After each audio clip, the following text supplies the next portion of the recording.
स्वागत है बच्चों आपका अपने YouTube चैनल प्रिपिच पर।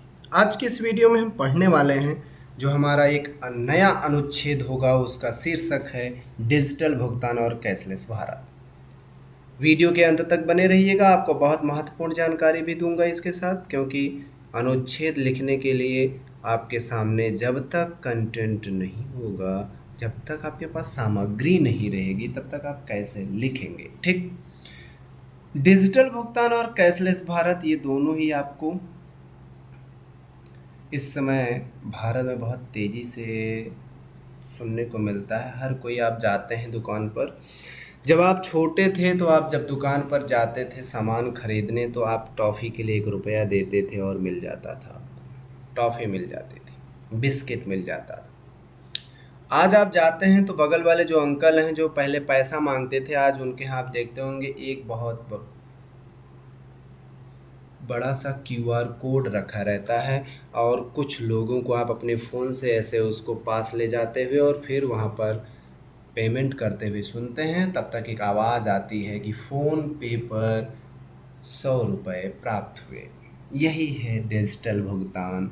और आज के समय में सुरक्षा के दृष्टि से बहुत ज़्यादा पैसे को थैली में भर के लेकर के एकदम भारी हो जाए नहीं लेके चलना है। ठीक, फ़ोन से ही आप बिना पैसा दिखाए हुए पैसा भेज देते हैं, आपके पिताजी भी भेजते होंगे। यही है कैशलेस भारत। ठीक, थोड़ा सा बता दूं आपको इसका इतिहास क्या है, ठीक है ना। जब आप छोटे थे तो आप गुल्लक बनाए थे, गुल्लक में सिक्का रखते थे ना। एक दिन ऐसा आता था सिक्का रखते रखते गुल्लक भर जाता था और वो गुल्लक भारी हो जाता था ना। बस यही ज़रूरत पड़ी कैशलेस की, यही डिजिटल भुगतान की ज़रूरत पड़ी।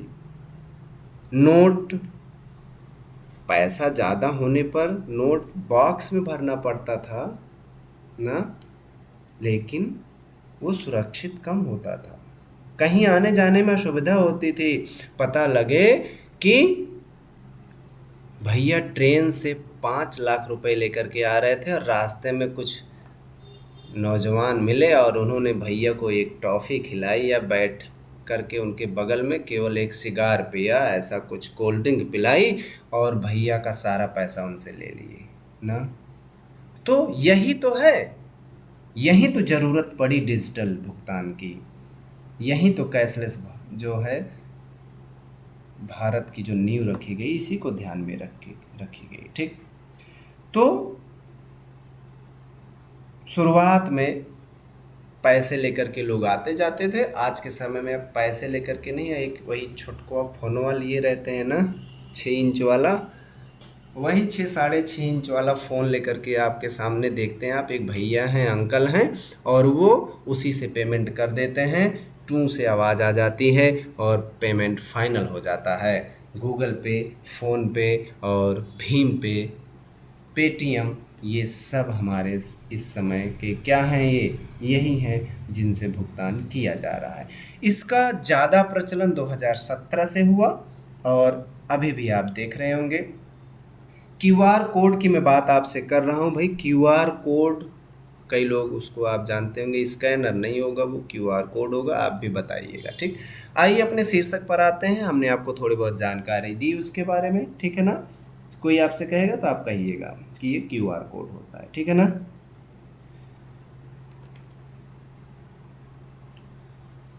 रोचक तरीके से शुरुआत करेंगे। क्या है कि कुछ वर्षों में भारत ने वित्तीय लेन देन के क्षेत्र में अभूतपूर्व और ऐतिहासिक क्रांति देखी है। और वो क्रांति क्या है, जहां पर भुगतान प्रणाली और डिजिटल बटुए के आ जाने से देश में नगद मुक्त अर्थव्यवस्था तेज़ी से उभर कर सामने है। देखो भाई, त्वरित का मतलब तेज़ी से, भुगतान आप जान ही रहे हैं, पेमेंट, प्रणाली आप जानते ही हैं, प्रोसेस, डिजिटल अभी मैंने बताया, बटुआ आप जान ही रहे हैं, पर्स। तो अब डिजिटल बटुआ का मतलब बिना भारी भरकम वाला जो है झोला लिए, अब आप अपने फ़ोन में ही केवल एक ऐप पर सारा पैसा स्टोर करके रख सकते हैं, ठीक है ना। अब छोटे दुकानदार से लेकर के बड़े तक आम नागरिकों के लिए भी जेब में नकदी लेकर के घूमने की जो मजबूरी थी वो ख़त्म हो चुकी है ना। क्योंकि इस तकनीक ने लेन देन को अत्यंत पारदर्शी अच्छा एक बात और है, इसका फ़ायदा भी है। जानते हैं क्या? आपने किसी को 500 रुपये दिया और उसने मना कर दिया, आप उसके लिए बहुत एड़ी चोटी का जोर लगाएंगे, किसी तरह साबित करेंगे, तो कोई गवाह रखे रहिए। आप डिजिटल पेमेंट करते हैं तो उसका फ़ायदा क्या है जानते हैं? वो ऐप आपका प्रूफ दिखाता है कि भैया इतने बज कर के इतने मिनट पर मैंने ये किया था इतना। ठीक, यही है यहाँ पर ये जो बात आई है ना पारदर्शिता वाली, ये अत्यंत पारदर्शी, सुरक्षित और पलक झपकते ही तो पूरा हो ही जाता है मामला, आप जान ही रहे हैं। इससे भ्रष्टाचार पर लगाम कसने में बहुत मदद मिली, बिल्कुल मदद मिली है, ठीक है ना। आपने कितना रुपया दिया उसके सामने पहुंच गया ना, वहाँ पर बीच में कोई मीडिएटर नहीं है। लेकिन इसके साथ साथ साइबर ठगी, ऑनलाइन धोखाधड़ी और ग्रामीण क्षेत्रों में इंटरनेट कनेक्टिविटी व तकनीकी जानकारी की कमी जैसी कुछ चुनौतियां भी जुड़ी हुई हैं, जो चिंता का विषय है। ठीक, ध्यान देंगे आप। साइबर ठगी से आपको मैं बता दूं, पहले के समय में जो चोर डाकू होते थे वो घर जा कर के चोरी करते थे, उनको घर जाने की ज़रूरत नहीं है, कहीं बैठ कर के अपना एक ऑफिस खोलें और वहीं से एक ऐप के ज़रिए, ओटीपी के ज़रिए आपके सारे पैसे को ले लेते हैं। थोड़ा सा जागरूक रहना भी ज़रूरी है। यही है ऑनलाइन धोखाधड़ी और साइबर ठगी। ठीक, कभी कभी क्या है, गांव वाले क्षेत्र में इंटरनेट कनेक्टिविटी नहीं होने की वजह से जो है पैसा फंस जाता है बीच में। लेकिन कुछ लोगों को जो जानकारी, इसमें जो तकनीकी जानकारी की कमी वाली बात है, दूर हो रही है। ठीक, लेकिन इसके बावजूद देखिए, यह डिजिटल भारत का एक ऐसा सशक्त स्तंभ है जिसने देश को आत्मनिर्भरता और तकनीकी सुगमता की राह पर काफ़ी आगे पहुंचाकर आर्थिक विकास को एक नई गति प्रदान की है। ठीक, ये बहुत सरल शब्दों वाला, बहुत देख रहे हैं आप ना, बहुत ज़्यादा प्रोडक्टिव कह दीजिए, गुणवत्ता वाला है ये अनुच्छेद, क्योंकि इसमें सरल शब्दों के साथ बहुत कम में और ज़्यादा बातें कहने का प्रयास किया गया है। ठीक है ना, इसको आप देखते रहिए, पढ़ते रहिए, दोहराते रहिए, अपनी पढ़ाई को मजबूत करते रहिए, अपने सब्जेक्ट टीचर को ये वाला अनुच्छेद भी दिखाते रहिए। ठीक है ना, और यदि आप मुझसे जुड़े हुए हैं तो ऐसे ही आपको और भी शीर्षक पर अनुच्छेद लिखने का अवसर जरूर मिलेगा।